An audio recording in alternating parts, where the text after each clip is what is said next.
여러분 안녕하십니까? 도시와 건축의 인문학 여행. 오늘 말씀드릴 것은 이제 주택뿐만 아니라 울산의 그 사대부 문화, 조선 시대에 팽배했던 사대부 문화가 울산에는 어떤 모습으로 존재했었는지 이런 것에 대해서 살펴보도록 하겠습니다. 정사를 보겠습니다. 정사라는 것은 아까 말씀드린 것처럼 이제 공부하는 곳이라고 볼 수 있겠죠. 앉아서 공부하는 곳이라고 볼 수 있는데, 이게 이제 북구 송정동에 가면 그 학성이 씨 그 송정문중의 서재로서 19세기에 그 만들어진 그런 서당을 볼 수 있습니다. 그러니까 그 주변에 이제 봉산정이라는 제실이 있죠. 그러니까 여기는 공부하는 곳이라면 이제 제실은 이제 제사를 지내거나 문중의 회의를 하는 그런 장소가 되겠죠. 근데 이 정사는 울산 지방에서 볼 수 있는 아주 독특한 평면 건축 형식을 갖고 있어요. 뭐냐면 이렇게 T자형으로 생깁니다. T자형으로 생겨서 마루 두 칸이 이렇게 툭 하고 돌출하는 모습을 볼 수가 있습니다. 이렇게 T자형 정자는 이게 경주 지역에서부터 안동 지역으로 가는 데서 이제 간혹 나타나는 이 독특한 모습의 정사 내지는 제실의 형식이라고 볼 수가 있습니다. 그러니까 그 건물 한 동으로 이루어져서 이 안에서는 이제 뭐 학생들이 들어와서 기숙사로 쓰기도 하고 이쪽에서는 교육이 일어나기도 하는 그런 그 문중 서당이라고 할까요? 마을 학교인 셈이죠. 그래서 조선 후기에 향교가 쇠퇴하면서 일반 그 세력 있는 양반 가문에서 스스로 서당이라든지 정사라든지 이런 걸 지어서 교육기관으로 활용하는 그런 사례라고 할 수 있습니다. 바깥에서 보시면 이렇게 담장으로 둘러싸여진 그런 건물이 나오고 안에 들어가서 보시면 이렇게 T자형으로 나타난 이제 사립학교의 기능이라고 마을 학교의 기능이라고 할까요?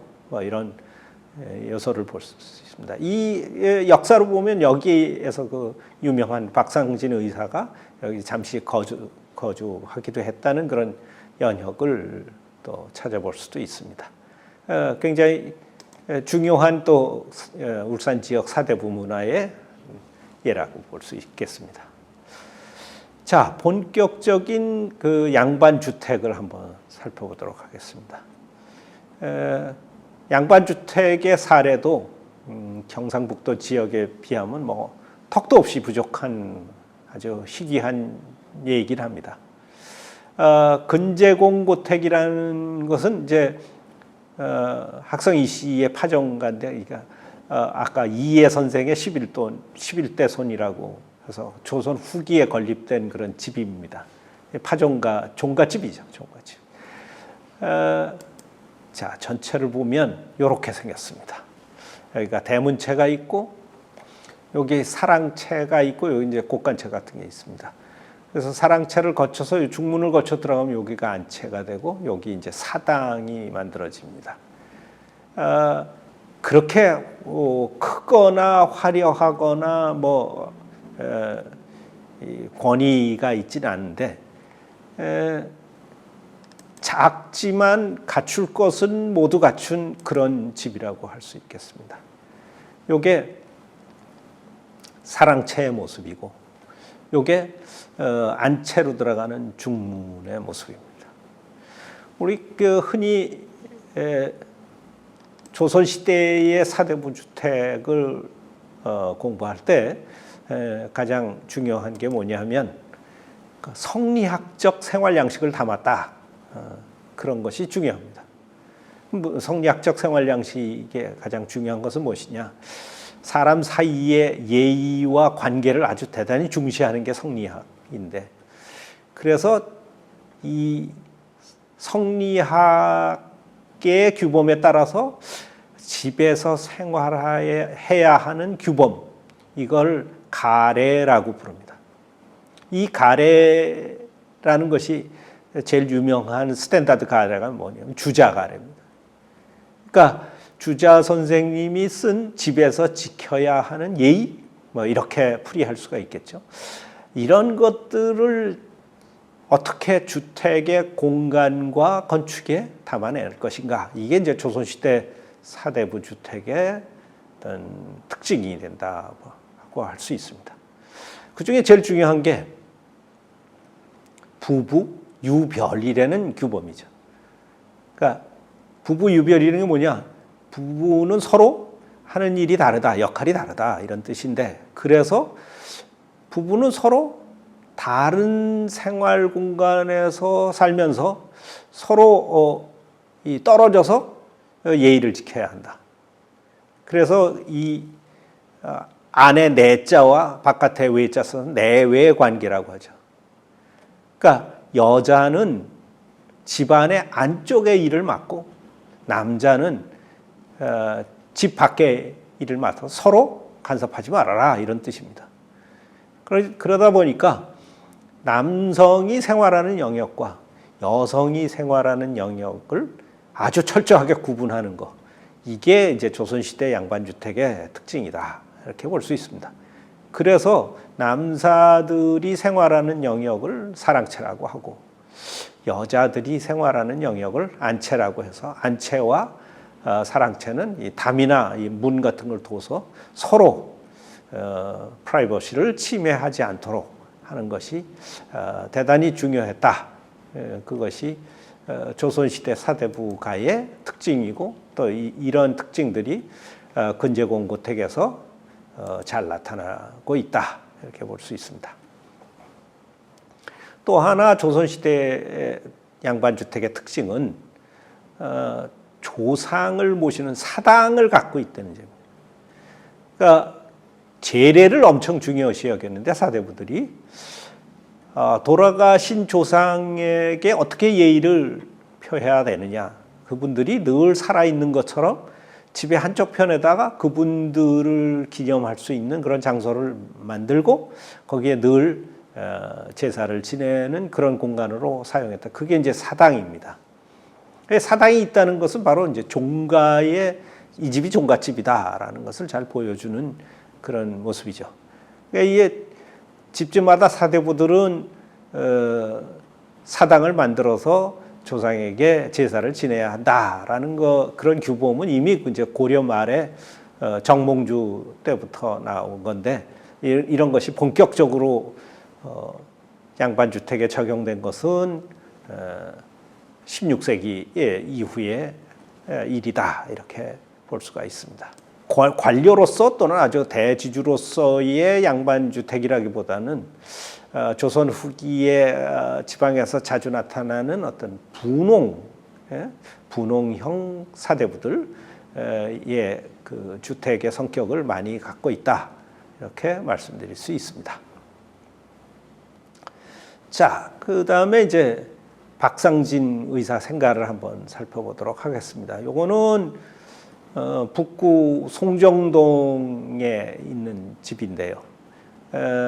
이것도 이제 19세기 정도에 지어져서 밀양박씨 송정문중의 어떤 종가 역할을 하는 그런 집으로 남아 있고요. 전체적인 모습을 보면 이렇게 대문체가 있고 이렇게 내동이 아주 폐쇄적인 마당을 둘러싸는 이런 모습을 갖고 있습니다. 아까 그 근제공 고택보다는 훨씬 더 그 경상북도에 가까운 지역성, 이런 이 경주 지역의 지역성, 이런 것들이 많이 나타난다, 이렇게 볼 수 있습니다. 그러니까 이 경주 북쪽으로 해서 안동에 이르는 그 경상북도 지방은 하여튼 이렇게 폐쇄적인 마당을 갖는 집들이 많이 발달해요. 이게 굉장히 폐쇄적이다, 집이. 마당이 넓지 않고 사방이 건물로 다 둘러싼. 요걸 이제 뜰이라고 하기 때문에 경상북도에서는 이게 뜰집이라고 합니다. 이런 뜰집형인데 요거는 약간 벌어진 이제 미음자형 주택이지만 아까 근제공 주택보다는 훨씬 더 폐쇄적인 모습을 잘 볼 수가 있습니다. 그래서 앞에서 보면 이런 모습으로 나타납니다. 대문체와 앞부분에는 이제 사랑채가 있고 이 안으로 들어가면 안채가 있는 이런 어떤 그 평행적인 그런 배치를 갖는 모습을 볼 수가 있고요.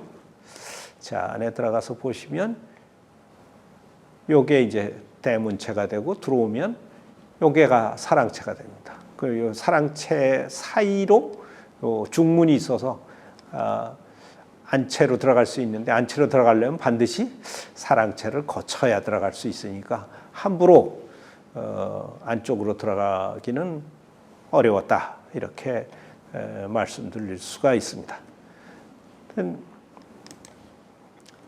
이것도 이제 사랑채의 규모가 그렇게 뭐 누각처럼 우람하지 않고 다소하면서 장식성도 상당히 적기 때문에 그 분홍형 주택의 모습이다 이렇게 생각할 수가 있겠습니다. 요거는 이제 안채와 곡간채의 모습입니다. 그러니까 아까 근제공 고택에 비하면 훨씬 더 안동형에 가까운 경상북도형에 가까운 그런 주택의 형식을 볼 수가 있습니다. 마지막으로 그 또 하나의 집을 볼 수 있는데 이 집은 좀 안타까운 점이 많습니다. 이 양정제라고 하는 집인데 이게 양정제라는 거는 꼭 별당에 해당합니다. 원래 이제 이 양정제와 더불어서 그 집에 본체가 있었습니다. 그러니까 요거는 별당의 모습이라고 볼 수가 있어요. 원래 있었던 집을 한번 볼까요? 이렇게 생겼습니다. 여기 이제 문헌에 실린 양정제와 그 주택의 모습입니다. 그러니까 이 밀양박시댁인데 여기 대문체가 있고 요 미음자형 사랑채와 미음자형 안채가 이렇게 있는 것 아까 박상진 의사 생각하고 거의 비슷한 주택의 형식을 갖습니다. 다만 옆에 이렇게 멋있는 별당이 있었습니다. 지금은 이 주택 부분, 본체 부분이 없습니다. 없고 요 별당만 남아 있습니다. 이렇게 별당과 주택이 이렇게 한꺼번에 다 갖추어진 이런 사례는 경상남도에서 참 찾아보기 어려운 희귀한 모습이었는데 이게 문화재로 지정되기 이전에 이미 훼손돼서 없어져 버리고 말았습니다. 이게 있었으면 아마 울산을 대표하는 제일 그 고급의 문화재가 아니었을까 이렇게 생각해 볼 수 있습니다. 아까 그 송해정사에서 본 것처럼 요 별당의 건물도 양정제라는 건물도 T자형입니다. 이렇게 앞으로 딱 돌출해서 연못을 이렇게 바라보도록 만들었습니다. 그래서 그 북구 일대에 있는 그 건축들의 어떤 유사성 이런 것들이 여기서 잘 보여지는 그런 모습이다 볼 수 있고 이 정원의 모습을 보면 이렇게 생겼습니다. T자형 아주 우람하게 잘 생겼죠. 앞에 연못이 있는데 이 연못이 네모다란 연못에 동그란 섬을 뒀다 그래서 방지원도형이라고 합니다. 그래서 이 정자형 또는 T자형 별당과 방지원도형 연못과 이런 것들이 잘 어울리는 아주 별당으로선 조경이 멋있는 그런 정자 형식이었는데 이게 이 옆에 산림체가 다 개축이 돼 버려서 현재는 그 모습을 찾아볼 수가 없습니다. 경상남도 일대에서 아주 전국적으로 손꼽는 이런 별당의 모습을 보면 밑에 이 작은 사진에서 보이는 게 함안에 있는 주시고가의 별당 무기연당이라는 데입니다. 아주 굉장히 귀한 문화재가 되겠죠. 그런데 울산에서도 이렇게 멋있는 별당과 조원을 볼 수 있었다. 굉장히 고귀한 그 문화유산이 아닐까. 울산의 사대문 문화를 보여주는 굉장히 중요한 유산이다. 이렇게 설명드릴 수 있습니다. 전 세계 어느 나라이든지 이 주택은 아주 핵심적인 그 관광 자원, 또 문화 자원으로 발길을 모으고 있습니다. 그래서 오늘날에는 이것을 뭐 박물관으로 쓰는 것뿐만 아니라 뭐 숙소로도 사용하기도 하고 뭐 전시관으로 쓰기도 하고 뭐 회의장으로 쓰기도 하고 굉장히 여러 가지로 쓰기도 하는데 주택은 그 가족과 가문의 역사를 보여줄 뿐만 아니라 생활 양식, 어떤 생활의 모습을 가졌을까? 또는 그들이 어떤 공간 안에서 생활했을까? 이런 공간을 체험하는 귀중한 문화유산이 됩니다. 일례를 들어서 이거는 우리나라 보물로 지정된 이제 임천각 군자정이라는 집입니다. 별당이죠.